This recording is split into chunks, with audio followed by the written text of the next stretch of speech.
నిర్వహించదు.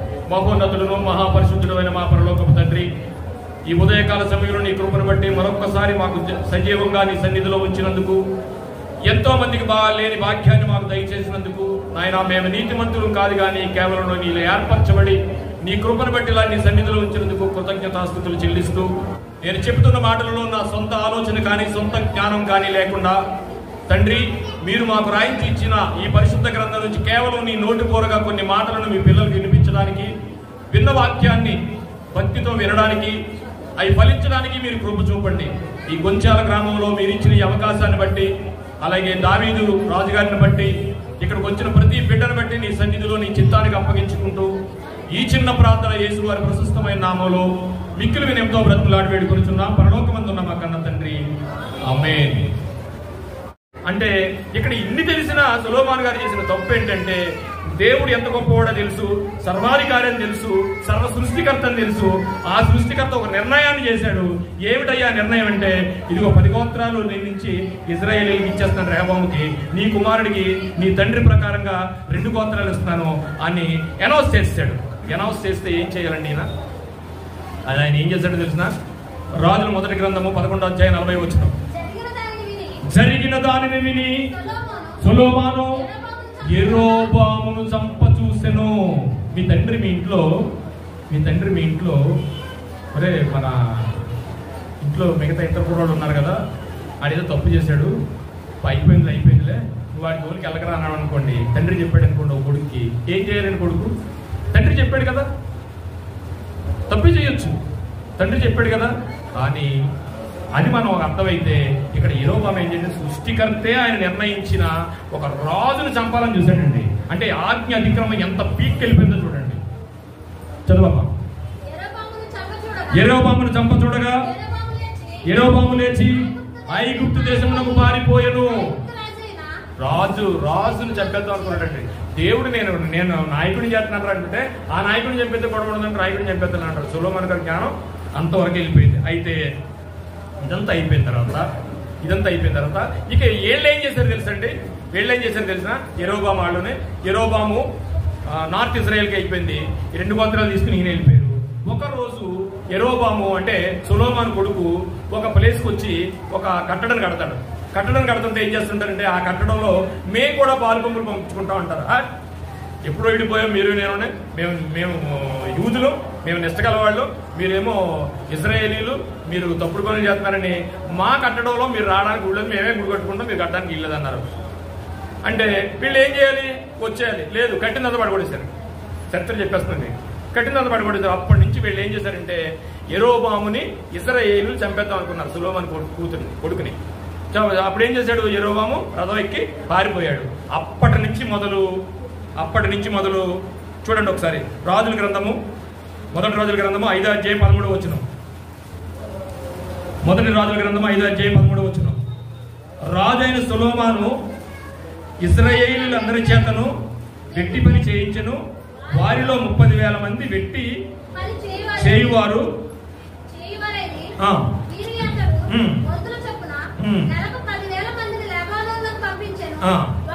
అంటే సొలొమోను గారి యొక్క పరిస్థితి ఏంటి? ఏం చేశాడు ఈయనంటే, అతను ఇష్టం వచ్చిన కట్టడాలు కట్టించాడు, ఇష్టం వచ్చిన బంగారం కొనేసాడు. ఆయన కాలంలో వెండికి విలువ లేకుండా పోయిందట. ఇలా చేయించిన ఆయన గురించి ఇప్పుడు ఏమైందంటే, ఈ యెరోబాము ఏమో తీసుకెళ్ళిపోయాడు. యూదులు, ఇజ్రాయేలీలు, మనకు అర్థమైంది ఇప్పటి వరకు. ఇజ్రాయేలీలు 2గా విడిపోయారు. ఒకటి యూదా సామ్రాజ్యం, ఒకటి ఇజ్రాయేలీల సామ్రాజ్యం. 2గా విడిపోయారు. ఇజ్రాయేలీలో యెరోబాము ఉన్నాడు, ఇజ్రాయేలీలకి యెరోబాము, యూదులకి రెహబాము. ఏమండి? వీళ్ళిద్దరు కలిపి మొదటి రాజుల గ్రంథము 12వ అధ్యాయం 20వ వచనం ఒకసారి చదవండి. యెరోబాము తిరిగి వచ్చినని, కట్టడం కట్టించడానికి ఒకసారి వెనక్కి వచ్చాడని. అంటే వెళ్ళిపోయిన యెరూషలేం, అంటే ఈ 2 గోత్రాలు యూదులు ఎక్కడికి వెళ్ళిపోయారండి? యెరూషలేం దేవాలయం అక్కడికి వెళ్ళిపోయారు. వీళ్ళు మళ్ళా మనం కట్టించుకున్న సోమరోను కొండ అనుకున్నాం చూడండి, ఆ కొండ మీద ఇజ్రాయేలీలు ఉన్నారు. ఇజ్రాయేలీలు అందరూ విని సమాజముగా కూడి అతని పిలువనంపించి ఇశ్రాయేలీయుల అందరి మీద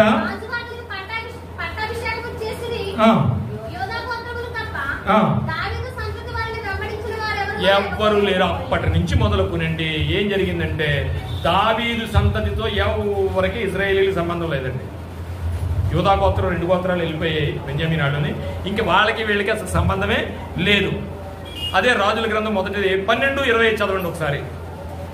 తరువాత యెరోబాము ఎఫ్రాయిము మన్యమందు షెకెమును పట్టణం కట్టించి, అంటే ఇజ్రాయేలీలు మరి పట్టణం లేదు కదా, యెరోబాము ఏం చేశాడు, ఓ టౌన్ కట్టించాడు. మనం ఇప్పుడు ఎక్కడికి వెళ్తున్నాం అంటే సమరయ అనే ఊరికి వెళ్తున్నాం ఏమండి. అతను కాపురం ఉండి అతడి నుంచి బయలుదేరి పెనియేలు కట్టించెను. అంటే ఇంతకు ఇతను ఏం కట్టించాడంటే ఇతను సిటీ కట్టించుకున్నాడు. యెరూషలేముకి తూర్పులో ఉంది, యెరూషలేము ఏమో ఒక పట్టణం అయిపోయింది, ఇజ్రాయేలీలు ఉండేదంతా ఒక పట్టణం అయింది. కానీ 12 గోత్రాలు ఇజ్రాయేలీలే, కానీ 2 భాగాలుగా విడిపోయారు. ఈ 2 భాగాలుగా విడిపోయిన తర్వాత ఈ జనులు యెరూషలేమునందున్న యెహోవా మందిరమును ఒకటండి అయిపోయిన తర్వాత, ఇప్పుడు విడిపోయిన తర్వాత ప్రతి సంవత్సరం బలిస్తారండి యెరూషలేము దేవాలయానికి వెళ్ళి. అలాంటి సందర్భం వచ్చింది. అలాంటి సందర్భం వస్తే యెరూషలేముకు కానీ ఈ ఇజ్రాయేలీలు ఆ 2 గోత్రాల దగ్గరికి వెళ్తే యెరూషలేము దేవాలయం దగ్గరికి అక్కడ మళ్ళీ అక్కడి నుంచి రానివ్వడని యెరోబాము ఏం చేయడం తెలిసిన ఇతనే 2 దూడలు కట్టించేసి ఇదే యెహోవా అని ఆయన ఏం చేశాడంటే తప్పుడు ఆలోచన చేశాడండి. అంటే ఇటుపక్క ఒక పార్టీ అండి, అటుపక్క ఒక పార్టీ. ఈ పార్టీ కూడా రాత్రిగా నాడికి వెళ్ళాడు అనుకోండి, ఏం చేస్తాడు, వస్తాడు రాడో తెలీదు, వస్తే వాళ్ళు కూడా వేస్తాడేమో తెలియదు. అందుకని ఏం చేశారు, వీళ్ళు కానీ మళ్ళా యెరూషలేము కానీ వెళ్తే తీర్థాలు జరుగుతుంటాయండి. మనకు తీర్థాలు జరుగుతుంటాయా, ఎంత గొడవ పడుకున్నా మన తీర్థానికి వెళ్ళాలి. అదే ఇది కూడా ఎంత దెబ్బలాడుకుని విడిపోయినా బలులు ఎక్కడ ఇవ్వాలి, యెరూషలేము దేవాలయంలో ఇవ్వాలి. యెరూషలేము దేవాలయంలో రెండు గోత్రాలు ఉన్నాయి. ఈ 10 గోత్రాలు కలిపి యెరూషలేముకి వెళ్ళాలి. కానీ యెరూషలేముకి వెళ్ళాలంటే యెరూషలేము ఈ ఇజ్రాయేలీలు తీసుకున్న రాజు ఏం చేశాడు, అమ్మో 7 యెరూషలేము వెళ్తే మళ్ళీ వాళ్ళు కూడా వేసేస్తారు, పుట్టినా కొడతారు, ఇలా కాదనుకుని ఇక్కడే మనం ఒక యెరూషలేము తయారు చేద్దామని ఏం చేశాడు చూడండి.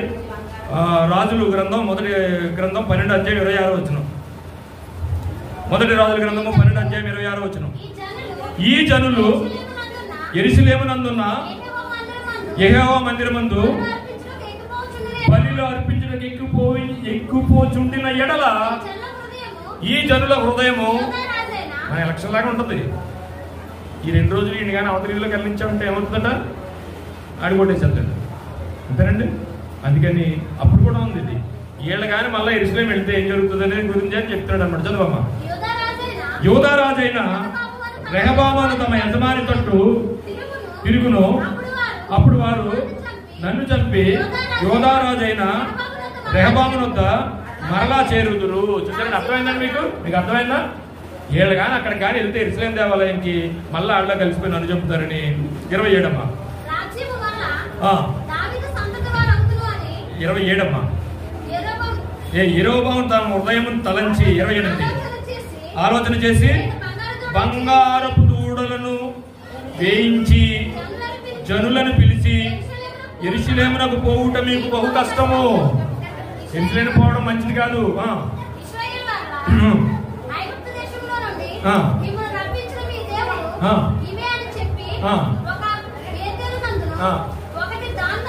సరే అమ్మా చాలు. ఎందుకు ఏంటంటే అక్కడికి వెళ్తే వీళ్ళు అక్కడ ఉండిపోతారేమో అని ఇక్కడ 2 దూడలను చేయించి అలవాటు ఉంది కదా మనకి. అప్పుడు చూసారా మోషే కిందకు వచ్చేటప్పుడు దూడలు చేయించారు, దూడలను చేసి ఓ 2 చోట్ల పెట్టి ఇదే దేవుడు ఇదే యెహోవా అని అక్కడ పూజలు చేయించడం మొదలెట్టాడు వెళ్ళకుండా. చూడండి ఎక్కడికి వెళ్ళిపోయాడు, ఈయన ఎక్కడికి వెళ్ళిపోయాడు. అదే కాకుండా ఇంకేం చేసింటే ఆయన ఆజ్ఞాపించిన కట్టడ చేయకుండా ఏంటంటే ఈ ప్రకారం వారు యెహోవా యందు భయభక్తులు గలవారై ఉండి. రాజుల గ్రంథం 17:33 అమ్మా.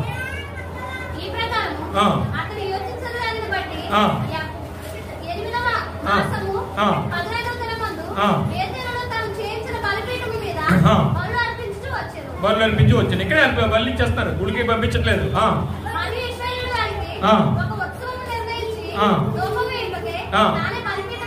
ధూపము వేయుటకే ఆయనే బలిపీఠం ఎక్కును. ఏమండి లేవీలు అక్కడ ఉండిపోయారు, పోదారు లేడు, పూజ చెయ్యాలి, ఈయనే పంచి కట్టుకుని చేసేస్తాడు మన వాసులో.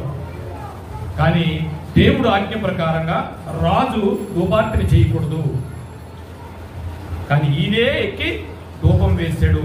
అప్పుడు దేవుడి కోపం వచ్చింది. ప్రజలు అలాగున యెహోవా యందు భయభక్తులు ఇవి దేవుడు కోపం వచ్చింది. కోపం వచ్చినప్పుడు అదే మాట్లాడుతున్నాడు 17:21లో, ఆ ప్రజలు అలాగున యెహోవా యందు భయభక్తులు గలవారై నన్ను తాము పెట్టుకున్న విగ్రహములను పూజించుచు వచ్చిరి, మరియు తమ పితరులు చేసినట్లు వారి ఇంటి వారు వారి సంతతి వారు అసలు దేవుణ్ణే మర్చిపోయారని దూరం పూజిస్తున్నారండి. ఆ రేంజ్కి వచ్చేసారు. ఈ ప్రకారంగా 2వ రాజుల గ్రంథం 17:33, ఈ ప్రకారంగా వారు యెహోవా యందు భయభక్తులు గలవారై ఉండి, జాగ్రత్తగా ఆలోచించండి. ఇక్కడ వరకు వచ్చిన తర్వాత యెహోవా యందు భయభక్తులు గలవారుగా ఉన్నారట, కానీ తాము ఏ జనులలో నుండి పట్టబడురో ఆయా జనుల మర్యాద చొప్పున దేవతలను పూజించుచుండిరి. ఈ వాక్యం చదవము ఒకసారి. ఈ 10 గోత్రాల వాళ్ళునంట యెహోవా యందు భయభక్తులు గలవారుగానే ఉన్నారట, కానీ ఆ ఊర్లోకి ఇంకెవరెవరో వచ్చారట, వాళ్ళ దేవతలను పూజించడం మొదలెట్టారట. ఎవరా దేవతలంటే ఇక్కడ ఒక విషయం జరిగింది. అశ్షూరు రాజు అని ఒకడు ఉన్నాడు. ఆ రాజు ఏం చేస్తాడంటే ఓ రాజ్యం మీదకి వెళ్తాడు, జయిస్తాడు, వాళ్ళని తీసుకొస్తాడు. వాళ్ళని తీసుకొచ్చి ఏం చేస్తాడంటే అక్కడే ఉంచి ఆ రాజ్యాన్ని పాలించడు. నిజంగా బ్రిటిష్ వాళ్ళకి ఆడు ఉన్న తెలుగు ఉంటే ఇప్పటికీ మనకు స్వాతంత్రం వచ్చేది కాదు. ఆడు ఏం చేస్తాడు తెలుసునండి, ఎవరైతే బలశాలలు ఉన్నారో ఆ ఊళ్ళోని కొంచెం ఎవరు ఆక్రమించాడు అనుకోండి, ఎవరెవరు రాజకీయ నాయకులు ఉన్నారో, ఎవరెవరు బాగా తెలివైన వాళ్ళు ఉన్నారో, ఎవరెవరు బాగా తిరగబడి వాళ్ళు ఉన్నారో, వీళ్ళందరినీ తీసుకెళ్లి ఎవరికి కనబడి ఇంకో ఊరెట్టుకెళ్ళి అక్కడ పెడతాడు. వాళ్ళ ఆటలు తెచ్చుకోవడానికి వాళ్ళకే కుదరదు ఇంకప్పుడు. అలాగేం చేశాడు, ఎవరైతే ఇశ్రాయేలీలు ఉన్నారో ఆ దాంట్లోకి ఒక అశ్షూరు రాజు అనేవాడు ఒక ఊరిని తీసుకొచ్చి కొంతమందిని, ఒక 5 రకాల మనుషుల్ని ఇశ్రాయేలీలో పెట్టేశాడు. అర్థమైందండి మీకు? ఇశ్రాయేలీలు ఎక్కడైతే ఉన్నారో ఆ ఇశ్రాయేలీలో పెట్టాడు. ఎవరు అంటాడు? 2వ రాజుల గ్రంథం 17వ అధ్యాయం 5వ వచనం. 2వ రాజుల గ్రంథం 17వ అధ్యాయం 5వ వచనం. దేశమంతటి మీదకి, సోమ్రోను మీదకి. అర్థమవుతుందండి?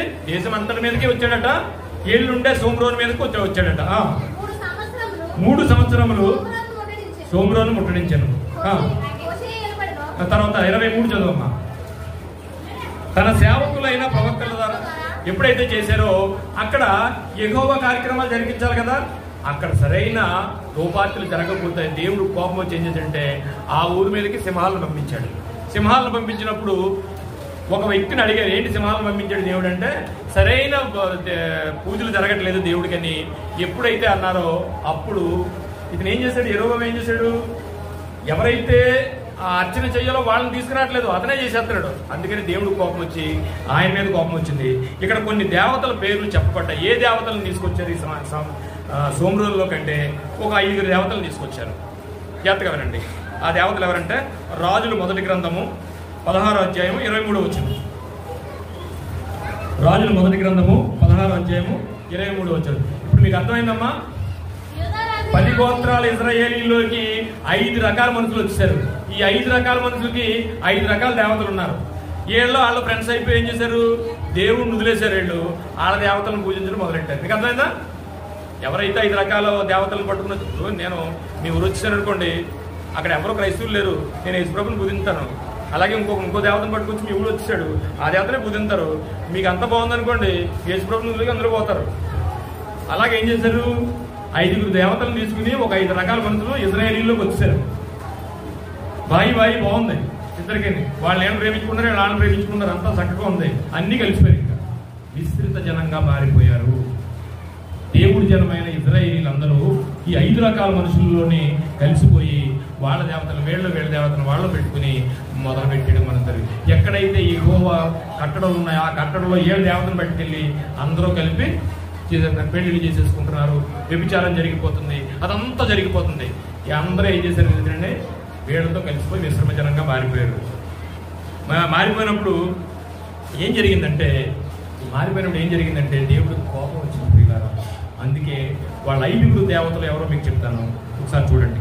రాజుల గ్రంథము 16వ అధ్యాయం 23వ వచనం.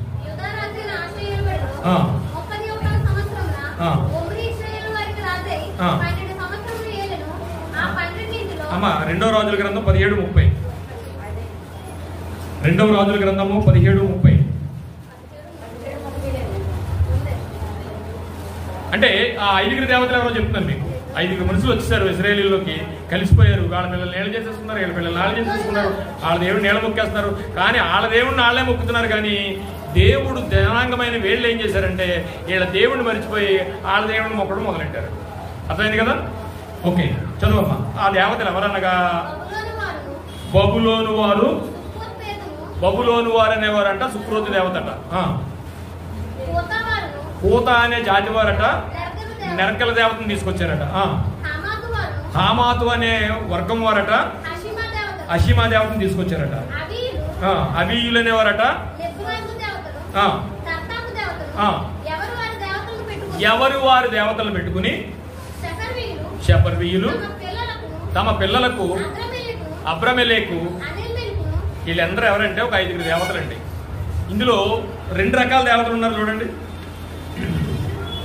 ఎలాగంటే అవివీయులు నిజమైన దేవతలు, అత్తాకు దేవతలు, ఎవరు వారి దేవతలు పెట్టుకుని తుండిరి. సెపర్వీయులు తమ పిల్లలను అద్రామెలేక్ అంటే ఇజ్రాయిల్లో మీరు చూస్తుంటారు. ఆ దేవత ఎలాంటిదంటే అద్రామెలేక్ అంటే ఆ దేవతకి ఎలా పూజ చేస్తారంటే ఈ ఇజ్రాయిలీలు ఎలా మారిపోయారంటే దేవుడి నుంచి పిల్లల్ని బలిచ్చేస్తారండి. అక్కడ ఓ డ్రమ్స్ కొడుతూ ఉంటారు, డ్రమ్స్ కొడుతూ ఉంటే అగ్గి వస్తూ ఉంటుంది, పిల్లల్ని తీసుకెళ్లి బలిచ్చేస్తారు. అక్కడ పిల్లల్ని తీసుకెళ్లి వేసేస్తారు అందులో. అలాగ మారిపోయారండి ఇజ్రాయిలీలు. ఆ 5 దేవతలు వాళ్ళు అడాప్ట్ చేసేసుకున్నారు, దేవుణ్ణి మర్చిపోయారు. ఈ 5 దేవతల్ని కలిసిపోయారు. 5 దేవతలు ఎలా చూడంటే 2 దేవతలు ఉంటారు చూడండి. అక్కడ మనకు ఉన్నాయి కదా, మరిడమ్మ మారమ్మ 2 ఉంటారు మనకి. ఎప్పుడు కంబైండ్ దేవతలు ఉంటారు, మరిడమ్మ మాలిచ్చమ్మ ఇలాగ 2 కలిసి ఉంటారు కదా. ఈ బ్యాచ్ అది ఇక్కడి నుంచి వచ్చింది ఏమండి, 2 కలిసి ఉంటారనమాట. సో ఈ వీళ్ళది ఏమైందంటే అయిపోయిన తర్వాత ఇక్కడ విషయం ఏంటంటే ఎవరయ్యా ఈ భర్తలు అంటే యెషయా గ్రంథానికి మనం వెళ్ళి చూసినట్లయితే ప్రియులారా, యెషయా గ్రంథానికి మనం వెళ్ళి చూసినట్లయితే ఒక చక్కటి మాట ఉంటుంది. చక్కటి మాట ఉంటుంది చూడండి. యెహెజ్కేలు గ్రంథము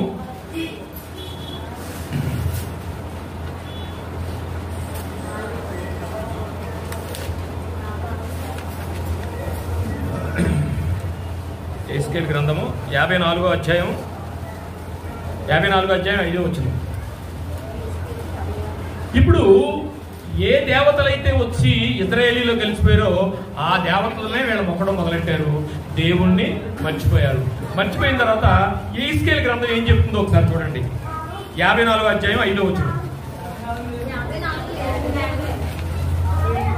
యెషయా 54:5.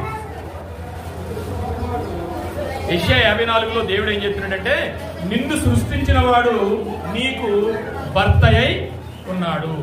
అంటే దేవుడు మనకేంటి, భర్త అనగానే ఒక అక్షరార్థంగా తప్పుగా తీసుకోకూడదు. భర్త అనగానే అర్థం ఏంటంటే అన్ని విషయాల్లో నిన్ను చూసుకునేవాడు ఆయనే, అంతేనా? భర్త అనగా భార్యకి ఏంటి, రేపు రాబో కాలంలో కూడా వరుడెవరు? క్రీస్తు. సంఘం పురుషులు కానీ స్త్రీలు కానీ సంఘం అంతా ఎవరు? వధువు. ఇది బైబిల్ సూత్రం. ఇది ఆ బైబిల్ సూత్రంలో దేవుడు ఏం చెప్తున్నాడంటే నిన్ను సృష్టించిన వాడు నీకు భర్త అయి ఉన్నాడు. వాళ్ళని ఇప్పుడు ఎవరు సృష్టించారనుకుంటున్నారు? 5 దేవతల్ని మొక్కుతూ వాళ్ళు ఏమనుకున్నారు? నీ దేవుడైన యెహోవా నిన్ను సృష్టించిన వాడు నీకు భర్త అయితే ఈయన మర్చిపోయి వాళ్ళ 5 భర్తల కింద పెట్టుకున్నాడు.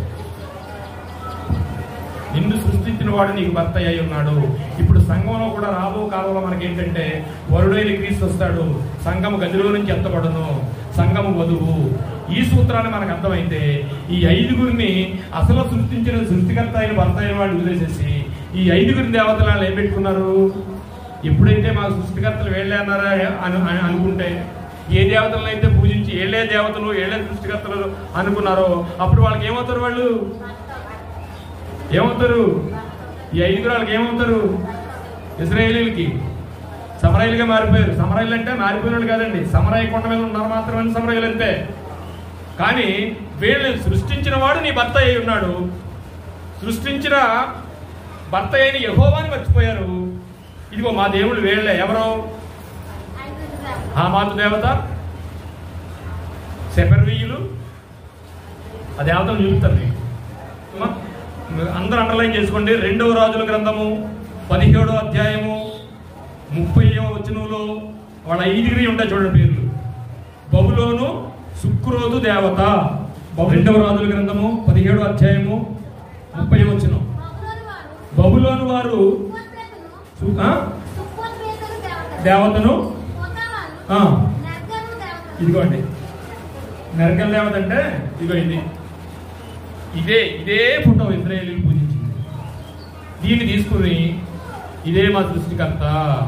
వీళ్ళు పూజించిన వాళ్ళండి మగ దేవుళ్ళని కాదండి, ఆడ దేవతలండి వీళ్ళందరూ. ఇదే సృష్టికర్త అని నరకల దేవత ఈవిని పూజించారు.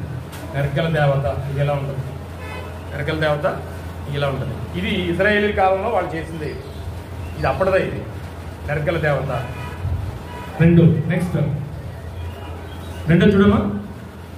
పోతావారు నరకల దేవత, అవియజ్ఞులు దేవత, అత్తారాకును హమాతు వారు అషీమా దేవతను, ఇదిగోండి హామాతు దేవత.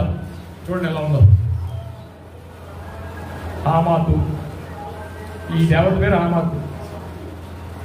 ఈ దేవతను వాళ్ళు పూజించారు. ఈవిడే సృష్టికర్త అయిపోయిందాడు. ఇదే దేవుడు. నిన్ను సృష్టించిన వాడు నీకు భర్త అయి ఉన్నాడు. సృష్టించిన భర్తను మర్చిపోయారు. వీళ్ళనే సృష్టించిన సృష్టికర్తగా పెట్టుకున్నారు. వీళ్ళు ఏమైపోయారు? ఇప్పుడు భర్తలు అయిపోయారు. నెక్స్ట్ హవీయులు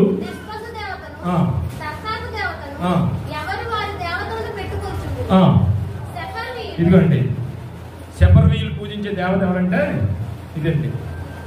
ఈ దేవతకి ఇశ్రాయేలీలు ఎంత పొరపాటు చేశారంటే, ఈ దేవతను ఏం చేస్తారో తెలుసండి, ఈ దేవతకి నా పిల్లల్ని అర్పించేశారని దేవుడు చాలా బాధతో మాట్లాడింది అనమాట. ఇది పూర్వకాలము వాళ్ళు కట్టుకున్న ఒరిజినల్ ఫోటో. ఇది ఈ దేవతలు పూజించారు. సో వెళ్దామండి, ఇంక నేను ముగిస్తాను.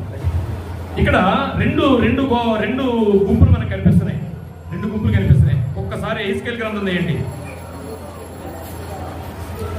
ఎహెజ్కేలు గ్రంథం తీస్తే 23వ అధ్యాయం. మీరు ఎప్పుడైనా క్రైస్తవేతరులు విమర్శించే ఒక ఎహెజ్కేలు గ్రంథం ఉంది, 23వ అధ్యాయం. ఆ 23వ అధ్యాయంలో బూతులు ఉన్నాయి అంటారు వీళ్ళందరూ. 23వ అధ్యాయంలో ఎహెజ్కేలునే వీళ్ళందరూ క్రైస్తవులు కాని వాళ్ళందరూ బూతులు ఉన్నాయని విమర్శిస్తూ ఉంటారు. బూతులు కాదు, అది లాంగ్వేజ్. చూడండి ఎహెజ్కేలు గ్రంథము 23వ అధ్యాయం 30 వచనం. దేవుడు ఏమంటున్నాడు చూడండి. వాళ్ళని ఇశ్రాయేలీలు షోమ్రోనుని, వీళ్ళు కూడా చిన్నోళ్ళేం కాదండి. యూదులు గోత్రాలు కూడా నిష్ఠలుగా ఉంటారు, కానీ నిష్ఠ వాళ్ళు కాదండి. వాళ్ళు కూడా వాళ్ళందరినీ ఉద్దేశించి ఎహెజ్కేలు గ్రంథంతో ఎహెజ్కేలు రాయి, వీళ్ళు ఎంత నష్టం చేశారో, ఎంత తప్పు చేశారో మీకు చెప్తాను రాయని ఎహెజ్కేలు గారి చేత దేవుడు రాయిస్తున్న మాట ఎహెజ్కేలు గ్రంథము 23వ అధ్యాయం 30 వచనం మనం చదువుకుంటే అర్థమవుతుంది. నీవు అన్యజనులతో చేసిన వ్యభిచారమును బట్టి, నీవు వారి విగ్రహములను పూజించిన అపవిత్రను బట్టి నీకు ఇది సంభవించును. నీ అక్క ప్రవర్తించినట్లు నీవును ప్రవర్తించితివి. నీ అక్క ప్రవర్తించినట్టు ఎవరంటే అక్క? ఇక్కడ రెండు బ్యాచ్లు ఉన్నాయి మనకి. ఒకటి 10 గోత్రాలు ఇశ్రాయేలీలు, 2 గోత్రాలు యూదులు. వీళ్ళిద్దరికి తక్కువేం కాదు. సమరయుల గురించి మాట్లాడుతున్నాను నేను. వాళ్ళ గురించి మాట్లాడాలనుకుంటే మళ్ళీ చరిత్ర ఉంది. వీళ్ళు ఇద్దరు ఆయనకి నచ్చలేదండి. మేము నిష్ట కలిగిన వాళ్ళమని నిష్ట పక్కనట్టేసి వాళ్ళ తప్పులు చేస్తున్నారు.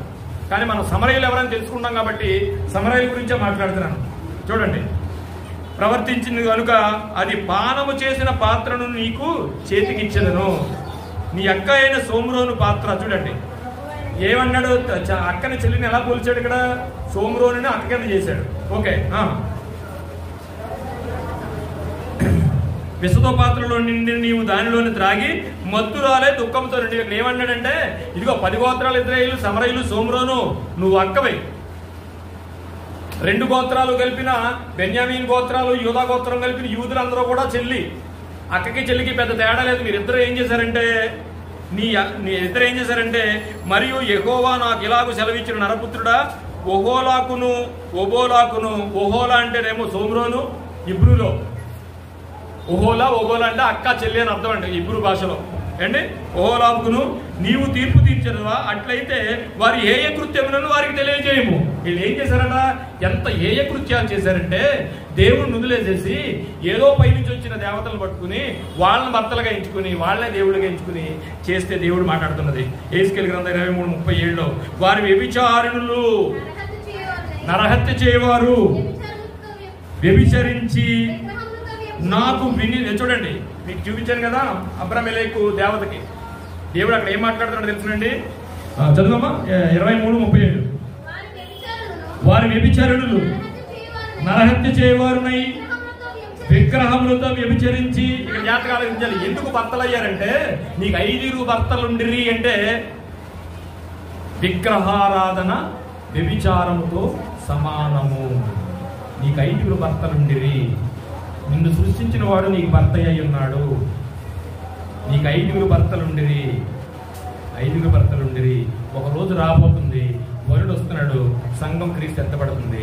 సంఘానికి దేవుడికి నీ సంఘానికి భార్య భర్తల సంబంధాన్ని, వివాహ సంబంధాన్ని పెట్టాడు. ఇక్కడ భర్తలుగా ఎంచుకున్న ఈ 5 ఏం చేశారని తెలుసునండి. ఇగో దేవుడు దీని గురించి మాట్లాడుతున్నాడు, ఈ దేవత గురించి. మీరు ఏం చేశారో తెలిసిన సోమ్రోన్ వాళ్ళారా?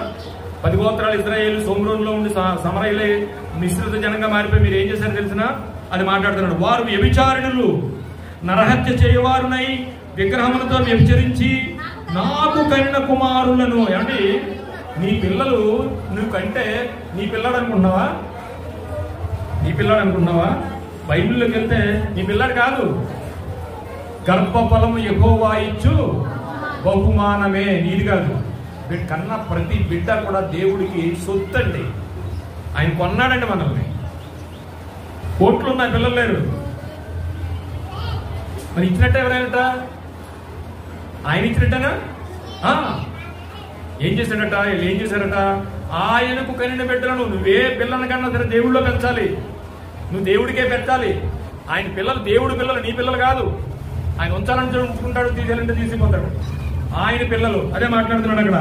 వారి వ్యభిచారులను నరహత్య చేయవారినండి విగ్రహంతో వ్యభిచరించి నాకు కనిన విగ్రహములను మింగునట్లు వారిని వాటికి ప్రతిష్ఠ చేసి. ఎంత దారుణం చేశారు తెలిసిన అప్పట్లో. ఈ విషయంలో డబ్బ డబ్బ డబ్బ డబ్బ డబ్బులు కొడతా ఉంటే ఒక పక్క నుంచి మంటలు వస్తుంటే పిల్లల్ని ఇసిరేసేవారటండి. అదే ఇది. నెక్స్ట్ 38. వారు ఎలాగూ నా ఎడలు జరిగించుచున్నారు, అదీనుగాక ఆ దినమందే వారు నా పరిశుద్ధ స్థలములను అపవిత్రం చేసిరి. దినమందే నేను నియమించిన విశ్రాంతి దినములను సామాన్య దినములుగా మార్చివేసిరి. జాగ్రత్తగా ఆలోచించండి పిల్లలు, జాగ్రత్తగా ఆలోచించండి.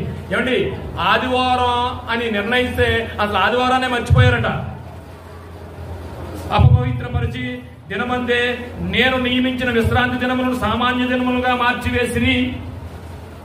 39. తాము పెట్టుకున్న విగ్రహముల పేరట తమ పిల్లలను చంపిన నాడే వారు నా పరిశుద్ధ స్థలములను చొచ్చి దానిని అపవిత్రపరిచి నా మందిరంలోనే వారిని ఎలాగునా చేసిరి.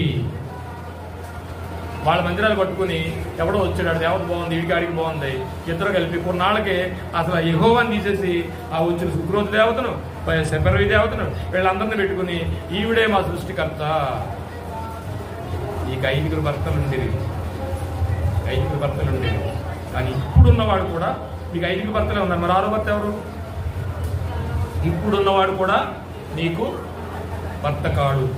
ఇది యాక్చువల్గా 3 రోజులు చెప్పేది, ఇది నేను వచ్చేస్తాను అండి. ఇప్పుడు ఉన్నవాడు కూడా నీ భర్త కాడు. ఇప్పుడు 6వ భర్త కావాలి మనకి. ఇప్పుడు 5 భర్తలు ఎవరో ఆల్మోస్ట్ అర్థమైపోయింది. ఇంక విషయాలు కూడా అనవసరం. ఏమండి, ఎహెజ్కేలు గ్రంథం 23:43 వ్యభిచారం చేయుట చేత బలహీనులై దీనితో నేను ఎలాగంటిని అది మరి ఎన్నటికి వ్యభిచారం చేయక మానదు. దేవుడికి వచ్చింది, వీళ్ళు మానరు. వేశ్యతో సాంగత్యం చేయనట్లు వారు దానితో సాంగత్యం చేయుదురు. ఎవరితోని? దేవతతో మాట్లాడుతున్నాడు ఇక్కడ. వేశ్యతో సాంగత్యం చేయనట్లు వారు దానితో సాంగత్యం చేయుదురు. అలాగునే వారు కామరాండ్రైన ఒహోలాతోను, అంటే సోమ్రోనుతోను, ఒహోలోబేతాను సాంగత్యము చేయించుండి. ఇద్దరు కలిసి ఒకటైపోయారు. అంటే యూదులు అలాగే ఉన్నారు, వీళ్ళు అలాగే ఉన్నారు. చేయించుండిరి. ఇలాగ జరుగుతున్నప్పుడు అప్పుడు ఆయనతో చెప్తున్నాడు. ఏం చెప్తున్నాడంటే, నరపుత్రుడా, ఒక తల్లికి 2 స్త్రీలు కలరు. చక్కగా ఉంటుంది, చదవండి. ఎహెజ్కేలు గ్రంథం 23:2 చాలా బాగుంటుంది, చదవండి.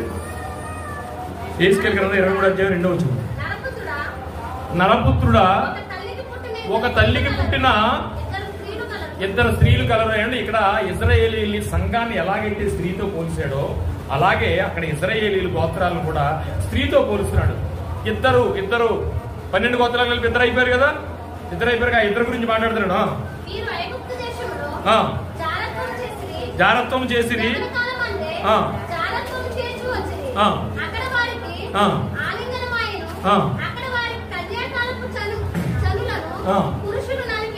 చాలండి. ఇక్కడి నుంచి మనం ఏం చేద్దామంటే మీకు అర్థమైంది కదా. 5 భర్తలు ఎవరంటే ఆ దేవతల్ని వీళ్ళు ఏం చేశారంటే నమ్మడం మొదలు పెట్టారు. ఇవన్నీ పక్కన పెట్టేశారు. ఆ దేవతల్ని అదే అంటాడు, నీకు 5 భర్తలు ఉండగానే లాగ్ కొట్టాల్సిన ఆవిడ ఎలా పోయి ఏం చేసిందంటే, అవునయ్యా నువ్వు ప్రవక్త. మనమేమనుకున్నాం, ఆవిడ 5 భర్తలు కలిసి పిలిచారనుకున్నాం. ఇంకో భర్త ఉన్నాడు, ఆ భర్త చూసేద్దాం. తొందరగా చూద్దాం. యోహాను సువార్త 4:20 నుంచి చదివండి. మా పితరులు అదే చెప్తున్నా అనమాట. ఎప్పుడైతే నీకు 5 భర్తలు ఉండి ఇప్పుడున్నవాడు కూడా నీ భర్త కాడు అని అన్నాడో, వెంటనే ఆవిడ ఇదిగోనయ్యా ఈ పర్వతమందు నిజమే, ఈ పర్వతమందు మేము నమ్మింది. ఎవరు చేశారు ఈ 5? ఎవరు నిజమే 5 భర్తలు అనే విషయం ఎలా అర్థమైందంటే, 5 దేవతలను 5 భర్తల కింద చేశారు కాబట్టి అకార్డింగ్ బైబిల్ సూత్రం నిన్ను సృష్టించిన వాడు నీకు భర్త అయ్యే ఉన్నాడు. అసలు సృష్టికర్తను చేసి ఆ 5 పట్టుకుని భర్తల కింద వాడు పూజించాడు. అప్పుడు జరిగినప్పుడు ఆ విషయాన్ని నేను చెప్తున్నాడు. 21వ అధ్యాయము 20వ వచనం. మా పితరులు ఈ పర్వతమందు ఆరాధించిరి, కానీ ఆరాధించవలసిన స్థలము యెరూషలేములో ఉన్నదని మీరు చెప్పుదురని. ఏమండి, యెరూషలేములో ఉన్నదని మీరు చెప్పుదురని అంటే ఈవిడ ఎవరి గురించి వెయిట్ చేస్తున్న స్త్రీ అంటే లేఖనాలు స్పష్టంగా తెలిసిన స్త్రీ. కానీ ఆ స్త్రీని ప్రపంచం ఇప్పటి వరకు కూడా ఒక కులతగా, ఒక పాపిగా, ఒక వ్యభిచారిగా, భర్త తర్వాత భర్తను చేస్తుంది. ఇప్పుడున్నవాడు కూడా ఎవరు స్త్రీ భర్తను పడేసుకుంది అనుకునే స్థితిలోకి అపవాది ప్రపంచాన్ని ఎలా మార్చేయండి చూసావా. అపవాది ఈ ప్రపంచాన్నే 1వ శతాబ్దం నుంచి మార్చేస్తే మన పక్కింటోడికి మనకి గొడవలు పెట్టడానికి ఎంతసేపు అండి? భర్తకి భార్యకి గొడవ పెట్టడానికి ఎంతసేపు అండి? అంటే అపవాది తంత్రములు మనం ఏంటి ఎరిగిన వారమై ఉండాలి. ఇంటికి వెళ్ళేటప్పుడు భార్య ఏదో బంగాళాఖాతంలో ఉందనుకోండి, మనం వెంటనే ఏం చేయాలి? భర్తలు ఉంటాయి, ఏం చేయాలి? తగ్గించుకోవాలి. అపవాది ఎలా ఉంటుందంటే, చిన్న విషయం చెప్పేసి నేను క్లోజ్ చేస్తాను. అంటే దేవుడులో లేకపోతే అపవాది వాళ్ళని ఎలా క్లియర్ చేసుకుంటుందంటే, భర్త బయటికి వెళ్ళాడు, చాలా కష్టపడుతున్నాడు, భార్యకి తెలుసు, కష్టపడుతున్నాడని భార్యకి తెలుసు. పాపం ఎదురు చూస్తుంది, పాపం ఎంత పొద్దు నుంచి రాలేదు ఇలాగని ఎదురు చూస్తూ అటు చూసి ఇటు చూస్తూ ఇంకా రావట్లేదు అని చూసి టీవీ ఆన్ చేసింది అనుకుందాం. టీవీ ఆన్ చేసింది. టీవీలో సీరియల్ వస్తుంది. మనకు కొన్ని సీరియల్స్ ఉన్నాయి. తోటకోడలు లేపాలంటే ఏం చేయాలి? అదేదో చూడాలి. అత్తగారికి గట్టిగా జోసి ఇవ్వాలంటే ఏం చేయాలి? ఇంకో సీరియల్ ఉంటుంది. ఇప్పుడు ఈవిడ ఆన్ చేసినట్టు ఓ సీరియల్ వచ్చింది అనుకుందాం. భర్త కానీ లేటుగా వచ్చాడంటే అనుమానించాలి, భార్య జాగ్రత్తగా చూసుకోవాలని టీవీలో వచ్చింది. ఇప్పుడు ఈవిడ ఒపీనియన్ ఏమైంది? ఇంకా రాలేదు నా భర్త, పాప ఎంత కష్టపడుతున్నాడు అనుకున్న ఒపీనియన్ ఎప్పుడైతే నువ్వు సీరియల్లోకి ఎంటర్ అయ్యావో, ఆ సీరియల్లో భర్తలు లేటుగా వచ్చినప్పుడు భార్యలు జాగ్రత్త పడాలి, ఎవరితో తిరుగుతున్నారో ఏంటో అని అన్ని సీరియల్లో చెప్పింది అనుకోండి, మీ ఆలోచన ఎలా ఉంటుంది? ఆ చిక్కులు అలా ఉంటాయి. అదే నువ్వు వాక్యం పెట్టి, అదే నువ్వు వెంటనే సీరియల్ వచ్చిందంటే అని వాక్యం పెడితే అందులో ఏదో వస్తూ ఉంటుంది. భర్తను ఎప్పుడు పూజించాలి, లోబడాలి, ఇలాంటివి వస్తున్నాయి అనుకోండి, నీ ఆలోచన ఎలా ఉంటుంది? అందుకే అపవాది తంత్రములు మనం ఎరుగని వారిని కాము చాలా చక్కగా చిక్కులు పడేటట్టు చేస్తుంది అనమాట. అలాగే ప్రపంచాన్ని మార్చేసింది ఇప్పుడు ఇలా ఈ విషయంలో. మీకు అర్థం ఉండాలనుకున్నాను ఇప్పటికే. చదవండి.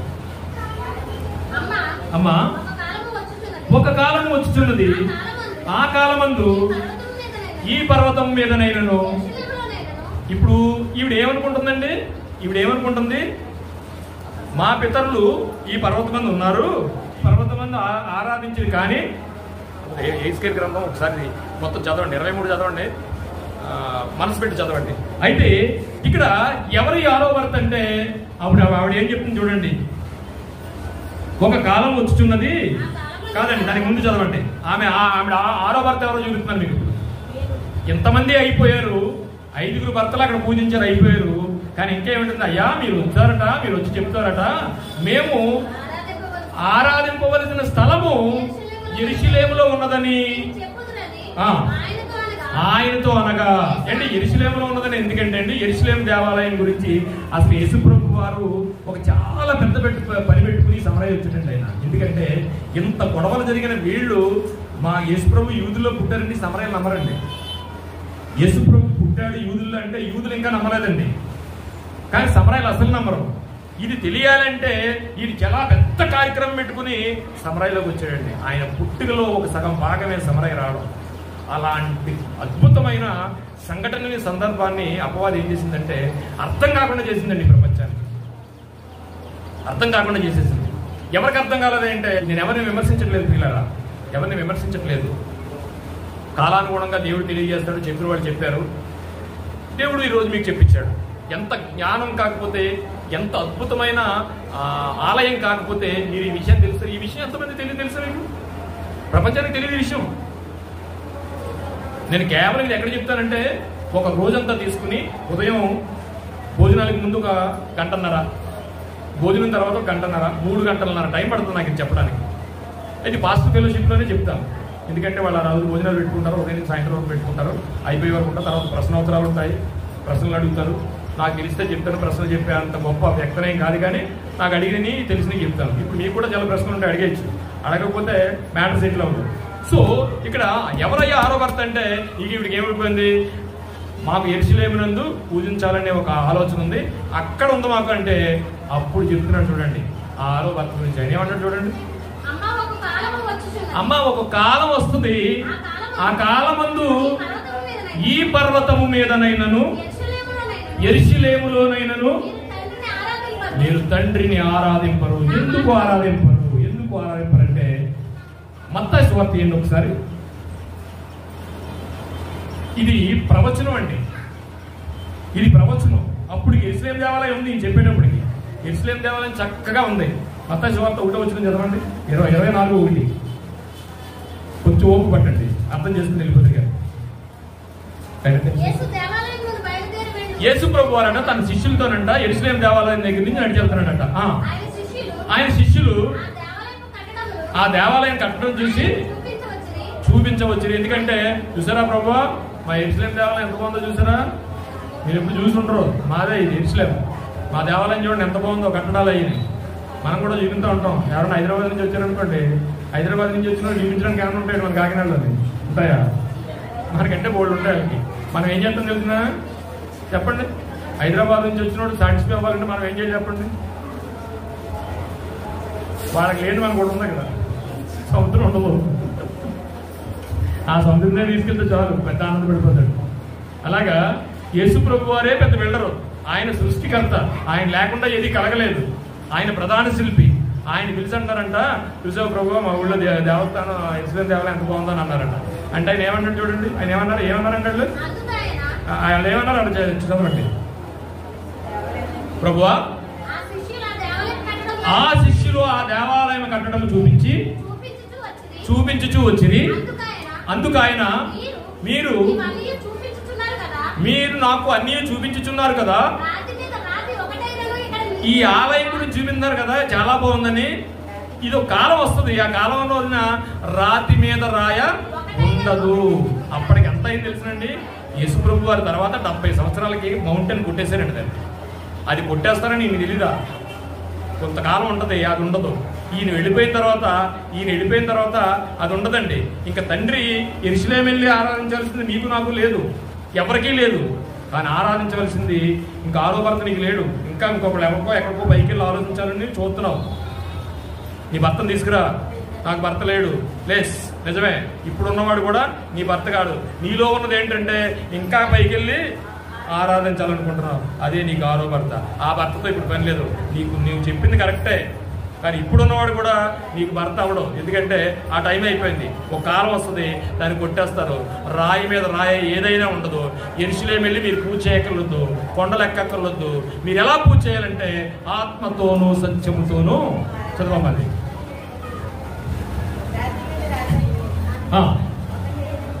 చదవమ్మా త్వరగా. అయితే ఆత్మతోనూ తండ్రిని ఆరాధించే కాలం ఒకటి వస్తుంది. ఏమి ఉండవు, కొండలు ఉండవు, గుట్టలు ఉండవు, అక్కడేమి గుళ్ళు ఉండవు, గోపురాలు ఉండవు, ఏముండవు.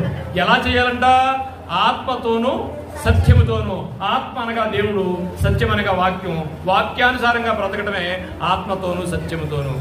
ఇవన్నీ ఆరాధన చేసినా ఏం చేసినా నీకు వాక్యం ఉండాలి, వాక్యానుసారంగా బ్రతకాలి, ఆత్మతో బ్రతకాలి. ఇంకా అనుమానం ఏంటంటే మనకు చాలా ఉన్నాయి ఇక్కడ చూడండి. అయితే యథార్థముగా ఆరాధించువారు ఆత్మతోనూ సత్యముతోనూ ఆరాధించుము, కాలం వచ్చుతున్నది, అది ఇప్పుడు వచ్చి ఉన్నది. నన్ను ఆరాధించువారు అట్టివారే కావాలని తండ్రి కోరుచున్నాడు. ఏమంటే దేవుడు ఏం కోరుకున్నాడండి? అంకులు ఆర్భాటాలు కోరుకున్నాడా? ఆత్మతోనూ సత్యంతోనూ. నువ్వు క్రిస్మస్ చేసుకుంటావు కానీ అందులో క్రీస్తుండడం. క్రిస్మస్ మాత్రం ఎలా ఉంటుందంటే బాగుందయ్యా చంద్రం, ఏదో అదిందయ్య చంద్రం ఉంటుంది చూడు, అలా ఉంటుంది. కానీ అందులో క్రీస్తు ఉండడు. సత్యముతోనూ ఆరాధించాలి. చదివేమో పైకి చదువు, తొందరగా చదువు. ఆయనను ఆరాధించేవారు ఆత్మతోనూ సత్యముతోనూ ఆరాధించవలెను. ఆయనతో ఏమండి ఇవి చూసారండి? ఇవిడికి ఎంత హిస్టరీ తెలుసో చూసారా, ఎంత లేఖనం తెలుసో చూసారా? అంటే ఈ విషయాన్ని చెప్పడానికంటే ఒక ఆయన వస్తాడట, ఆయన వచ్చి చెప్తాడట. ఆయన్ని మొట్టమొదటిసారిగా మీరు బైబిల్ అంతా తిరగొస్తే ఈయనే మెస్సయ్య అని ఫస్ట్ ఆవిడే చెప్పిందండి. What a wonderful lady. ఆ స్త్రీ ఎంత గొప్ప స్త్రీ అండి. కానీ ప్రపంచం ముద్రేసిన ముద్ర చూస్తే కొంతమంది చర్చకి రారు. నీకు ముందు చెప్పాను ఆ విషయం. ఎంత వ్యభిచారిగా ముద్ర వేయబడింది చూసారా? ఇదంతా ఏంటనుకున్నారు? అప్పవ్వాది, చిన్నవాడు కాదు. నువ్వు చర్చికి రావడానికి ఏదైనా ఊరు వెళ్తుంటే అపవాదు రానివ్వలేదని చెప్పేది ఆయనకు వచ్చి. అపవాది అంటే మనకు అంత లోపు ఆడి బాధలు అటు ఉన్నాయంట. మనం అంటే అబద్ధాలు ఆడుతున్నాడు దాని మీద. చదువమ్మా. ఆ స్త్రీ ఆయనతో నీ క్రీస్తు అనబడే మెస్సయ్య అని నేను ఎరుగుదును. ఆయన వచ్చినప్పుడు చెప్పగా నేనే ఆయనని చెప్పాను. వెళ్ళిపోయిందని అప్పుడే తన కొండ పడేసి వెళ్ళిపోయిందని రాస్తాడు. చదివేమ్మా కింద చదివే. ఇంతలో ఆయన శిష్యులు వచ్చి ఆయన స్త్రీతో మాట్లాడుతూ చూసి, అంటే మీకు ఇందులో చాలా అనుమానాలు ఉన్నాయి, అనుమానాలన్నీ తీసేస్తున్నాను ఒక్కొక్కటి. అంటే అక్షరార్థంగా ఎందుకు మిస్ అయ్యాం మనం? భర్తలు నాకు ఒకడు ఉన్నారు ఆయన ఉంటే తీసుకురా, ఇవన్నీ ఉండిపోయి కదా. ఈ అక్షరార్థాలన్నీ మీకు తీసేస్తున్నాను. ఒక కాలం వచ్చింది. ఏ కాలం అంటే ఆ కాలం. 6వ భర్త ఎవరంటే ఇంకా ఆవిడ అక్కడ పూజిందామని చెబుతుంది. 6వ భర్త క్లియర్. కానీ ఈవిడ వ్యభిచారి అని ఇంకా మనం అనుకుంటే ఇంకా కొన్ని ప్రూఫ్స్.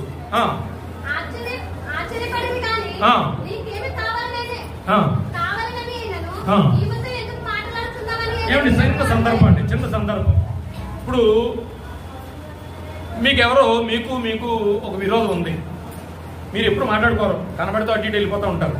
కానీ ఒక రోజు మీ తండ్రి చూస్తుండగా లేదా మీ పిల్లలు చూస్తుండగా మీరు ఇద్దరు మాట్లాడుకుంటున్నారు. అది స్త్రీ పురుషులు కానివ్వండి, పురుషులు కానివ్వండి, తల్లులు కానివ్వండి, ఇద్దరు ఆడవాళ్ళు కానివ్వండి. ఇద్దరు తల్లులు ఉన్నారు. ఆ తల్లులకి బొగ్గుమంటది. కానీ ఒక రోజు ఈ పిల్లలు చూసేటప్పటికి చక్క కూర్చుని మాట్లాడుకుంటున్నారంట. ఆశ్చర్యపోయారంట పిల్లలు. అదే సందర్భాన్ని మీకు అర్థమైతే అక్కడ యూదులు ఎందుకు సాంగత్యం చేయరంటే యూదులు గుడి కట్టించినట్టు కట్టేశారు కాబట్టి. అది మీ పాయింట్ చెప్పలేదు. యూదులకి వీళ్ళకి పడదు అసలు. వాళ్ళు నిష్టగా ఉంటారు, వీళ్ళేమో ఇదైపోయారు. వాళ్ళకి ఉంది. ఎప్పుడైతే గుడి కడుతున్నప్పుడు వీళ్ళెళ్ళి మేము కడతామంటే మీరు అపరిశుద్ధంగా ఉన్నారు, గుడి కట్టొద్దంటే వాళ్ళ గుడి కట్టిన గుడి పడగొట్టేశారో వాళ్ళతో సాంగత్యం పోయింది. అప్పటి నుంచి ఇప్పుడు వరకు కూడా యూదులు సమరయులతో సాంగత్యం చేయరు. ఈ శిష్యులు ఈ 12 గంటలకు వచ్చినప్పుడు ఏం చేశారు? 12 అయింది. ఇక్కడ టైం కూడా దేవుడు మెన్షన్ చేశాడు. ఇట్స్ ట్రూ, 100% జరిగిన ఇదనమాట. అది 12 గంటలకు వచ్చి మేము ఆహారం చేద్దామని ఊళ్ళోకి వెళ్ళారు. ఊళ్ళోకి వెళ్ళేటప్పటికి సమరశ్రీ రాలా. అప్పటికి ఈయనేమో నూతి మీద కూర్చున్నాడు. సమరశ్రీ వచ్చింది. వీళ్ళు వచ్చే లోపల ఈ డిస్కషన్ అంతా జరిగింది. ఈ డిస్కషన్ జరిగిన దాంట్లో విషయంలో శిష్యులు వచ్చి ఎంత ఆశ్చర్యపోయారో చూడండి. ఆ స్త్రీ అంతలో ఆయన శిష్యులు వచ్చి ఆయన స్త్రీతో మాట్లాడుతూ చూసి ఆశ్చర్యపడేది. కానీ ఇప్పుడు మీ పిల్లలు వచ్చి ఎప్పుడు మాట్లాడినా మీ రోజులు ఇద్దరు మాట్లాడుకుంటారు అనుకోండి. మీ కుర్రోడు వచ్చి అమ్మ ఎందుకు మాట్లాడుతున్నా ఆవిడతోనే, మీ ఇద్దరు గొడవ ఉంది కదా అంటాడా? అనడానికి సరిపోడు. ఎందుకంటే మాట్లాడేది వాళ్ళ అమ్మ. ఎందుకు మాట్లాడుకున్నారో మనకు తెలియదు. అందులోకి యేసు ప్రభువు చిన్నవాడు కాదు. ఆయన మాట్లాడుతుంటే వీళ్ళు ఆశ్చర్యపోయారట. ఆశ్చర్యపోయి ఎందుకు మాట్లాడుతున్నావు, మనం అన్నీ ఏం చెప్తాం, ఇక్కడ మామతో మాట్లాడుతున్నాం అని మనం అన్నట్టే, లేకపోతే నువ్వెందుకు మా గురువుగారితో మాట్లాడుతున్నారని ఆవిడ అన్నట్టే అంటారు. కానట ఒక్క మాట కూడా మాట్లాడలేకపోయారట. ఎందుకు మాట్లాడుతున్నావు మా అయ్యగారితోనని ఆవిడ్ని కానీ, ఏంటయ్యా మనకి వాళ్ళకి మనకి సాంగత్యం లేదు కదా, ఎందుకు మీరు ఆవిడతో మాట్లాడుతున్నారని ఈయన్ని కానీ అనలేకపోయారట. ఆశ్చర్యపోయారట. అంటే వాళ్ళ మధ్యలో ఉన్న గొడవ ఎంత సీరియస్ చూడండి. ఈయన ఎందుకు వచ్చాడు అంటే, ఇదిగో యూదులందరికీ, సమరయులందరికీ యూదుల్లోంచే నేను వస్తాను, అది నేను తెలియకపోతే మీరు ఎప్పటికీ మీరు ఆరో భర్తనే పూజిస్తారు. ఆ విషయం మీకు తెలియకపోతే ఎందుకు అంటే, ఆ విషయాన్ని సాక్షాత్తు మెస్సయ్యే వచ్చి చెప్పాలి. లేకపోతే వాళ్ళెందరూ కిందకి రామా వాళ్ళు ఆశ్చర్యపోయారు. మీకేమి కావాలనని సరి అయిన ఆమెతో ఎందుకు మాట్లాడుచున్నామని ఆయనను ఎవడును అడగలేదు. ఆ స్త్రీ తన కొండను విడిచిపెట్టి ఊరిలోనికి వెళ్ళి మీరు వచ్చి, ఇదొకటండి, ఇదొకటి ప్రశ్న ఇది. ఎందుకంటే ముందు చదువుకున్నది ఏంటంటే, ఇగో నేను చేసిన పనులన్నీ ఆయన నాకు చెప్పేశాడు. అంటే ఏంటి, నాకు 5 భర్తలు ఉన్నారని, 6వాడు కూడా ఉన్నాడని, నేను వ్యభిచారం చేస్తున్నానని, పాపాత్మురాలని ఆయన్ని చెప్పేశాడు అనుకున్నారండి చూసి. అలాగే ఉంది కదా, చెప్పిన వాళ్ళది ఏం తప్పు కదమ్మా, చెప్పిన వాళ్ళది ఎవరిది తప్పు కాదు, ఎవరిని తప్పు పట్టుకోవడానికి లేదు. జ్ఞానం అలా అలా అలా వస్తుంటుంది అంతే. ఎంత క్లియర్గా ఉందో చూడండి. ఇగో ఆ స్త్రీ తన కుండను విడిచిపెట్టి ఊరిలోనికి వెళ్ళి మీరు వచ్చి నేను చేసినవన్నీ నాతో చెప్పిన మనుషుని చూడుడి. ఇప్పుడు మనం ఏమనుకున్నాం, నేను చేసినవన్నీ అంటే 5 భర్తలు ఉన్నారు, 6 భర్తలు ఉన్నారు, నేను చేసిన వ్యభిచారం అంతా ఆయనకి తెలిసిపోయింది, ఆయన నాతో చెప్పేశాడు, ఇక కావాలంటే ఆయన చూడండి అంటుంది. అలాగే ఉంది కదా. మనం ఆ కొండ మీదకి వెళ్ళకపోతే ఇలాగే ఉంటుంది. కొండ మీదకి వెళ్ళొచ్చాం కనుక సీక్రెట్ తెలిసింది. ఈయన క్రీస్తు కాడా అంటే క్రీస్తు వస్తాడని, ఆయన రక్షకుడని, మెస్సయ్యని ఆ సమరయులందరికీ తెలిసి. ఎందుకంటే వాళ్ళు ఇశ్రాయేలీలు. ఎవరయ్యా సమరయులు అంటే, ఇప్పుడు చెప్పండి, సమరయులు ఎవరు? ఇశ్రాయేలీలు, దేవుడు ఏర్పరచుకున్న దేవుని జనాంగమైన ఇశ్రాయేలీలు ఒకప్పుడు సమరయులు మిశ్రమ జనంగా